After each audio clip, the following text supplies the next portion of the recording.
87 out front, feels like 77 out back.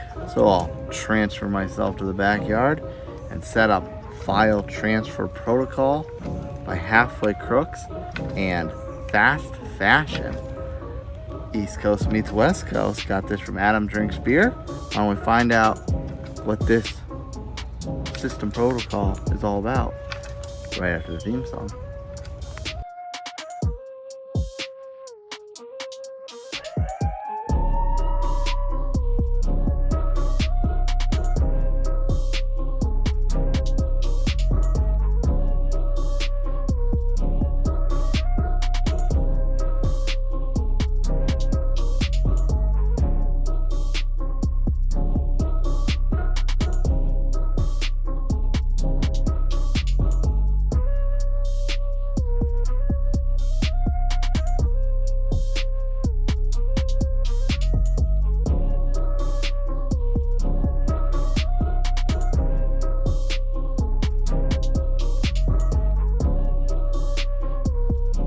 Welcome on into the Midlands studio with your host, as per usual, Nutmeg 2 Palmetto. We are about to crash some servers, maybe.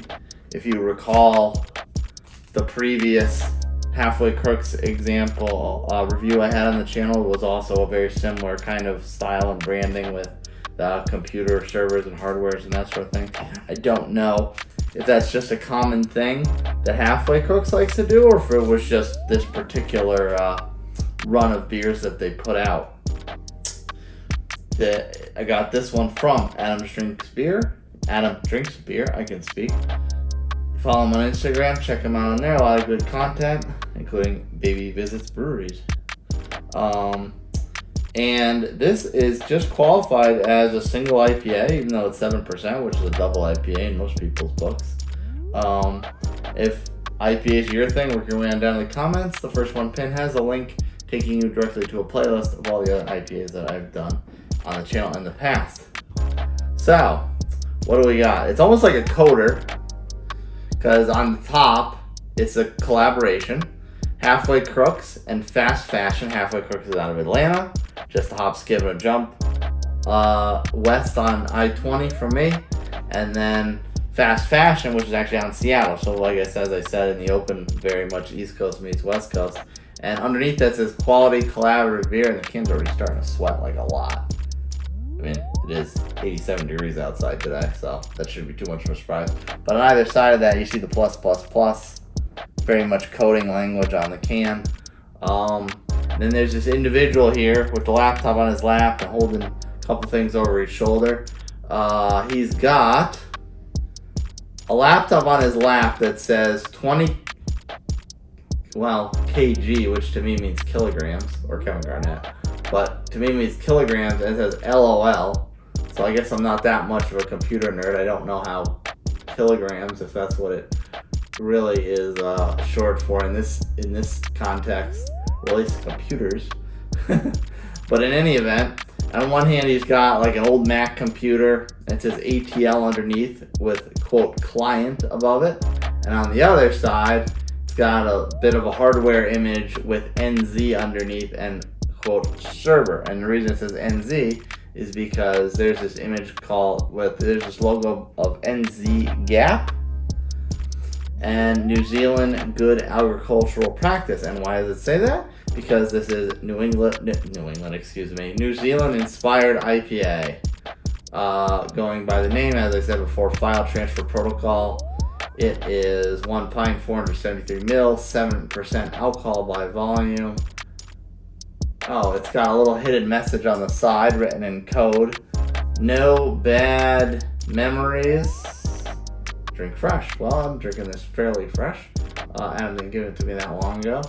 Right on the top, there's a little tag that says Nelson Salvin. I do love me some Nelson Salvin. Control data description. I love all the little computer references on here.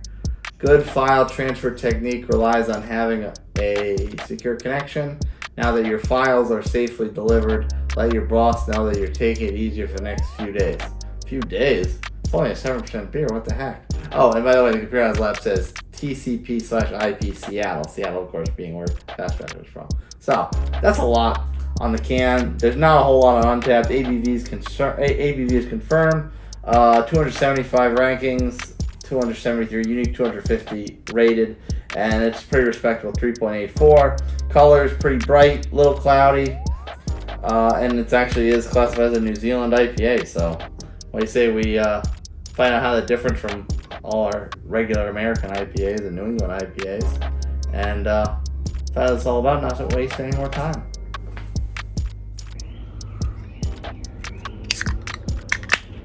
Ooh, explosive Shukluck.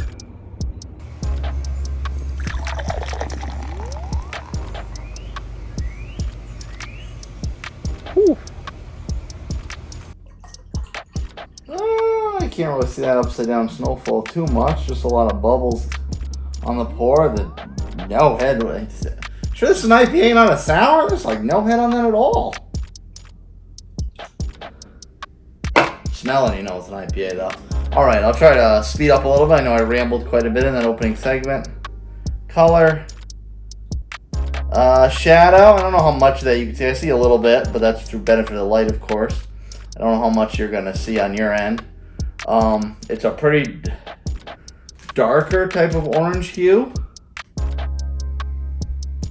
It's a big, piney, resinous aroma. Like, if New Zealand IPAs are supposed to smell like West Coast, I wouldn't be surprised one bit, because that's kind of exactly what this smells like. Yeah, very much so. It's very piney, very resinous. It's got that like sharp hop bite, hop malt bite to it in the aroma. So let's find out what she tastes like. Yeah, take a sip. Yikes!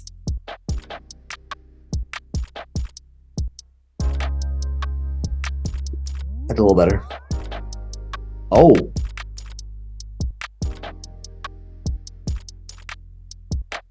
Let's talk about it. Adam, are you sure you meant to give this to me and not to Brian at Beer Me GVL? Because hot damn, that is some strong piney flavor. I know Shane's Craft Beer Review would really like this. I think Dave's TV would really like this.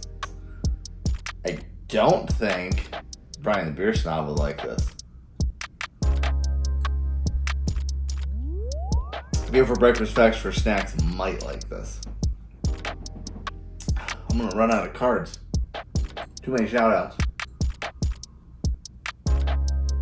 But it's got a full carbonated flavor, mouthfeel, despite not having any head. What to speak of? That's not the right phrase. Whatever. But that's got that. Like, it's a very baseline, consistent flavor. It's that strong, piney, resinous flavor, and it's just straight through the middle of your palate. It hangs around. It doesn't die off. It's just in there, strong, and holds it. And it's really not going away. So if that's your thing, if you like those piney, resinous beers, you will probably really like this. My palate has certainly been growing more towards these. There's the carbonation, Drew. If you gave this to me 6-8 months ago, I would probably push it right back in your face. I might even drain pour it. I don't know. Me today, I could certainly drink this.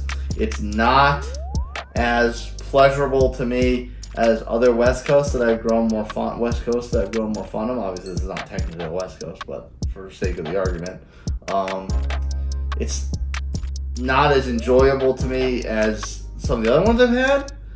But it's not unenjoyable. It's not like I'm not gonna be able to finish this. So this is solid. It doesn't so much taste like it's 7%. It's a little sneaky. That's not too shabby. As that warms up, I feel like the hops are really going to come out on it. So, I mean, if you like your sharp, piney, resinous beers, you're probably going to like this one a lot. If you like me a lot, smash that like button, subscribe to my channel, and hit that notification bell so you know exactly when my reviews drop. If you want to send me a beer, recommend a beer to me, or chit-chat me up and make a new friend, email me nutmeg2palmetto@gmail.com. And if you want the rest of my daily nonsense, follow me on my social media channels, TikTok and Instagram @nutmeg2palmetto. Interesting enough. Thanks, Adam, for this one. And the rest of you, cheers, folks. I'll see you next time.